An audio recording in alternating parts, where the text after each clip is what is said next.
Kapirasong goma lang kois, no? Pero laki pala ng ginagampanan nito. Kakalampag siya, masakit sa likod, sa may bandang balakang.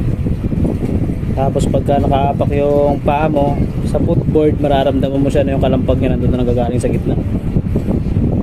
Ayun, no? Wala na yung korte niya rito. Ayun, no? Pumantay na. Kapirasong goma lang pero malaki ginagampanan niya. Sa kasa nito, ano lang pala to, sa may Triumph. Bumili ako nito sa Triumph, ano lang, talagang 60 pesos. Medyo mahirap na magpalit nito, kailangan dalawa kayo. Then kailangan dyan yung gulong sa harapan ipatong mo, kuha ka ng bangkito para pag magbabalik ka na ng swing arm na tinanggal mo pinagkapitan nito.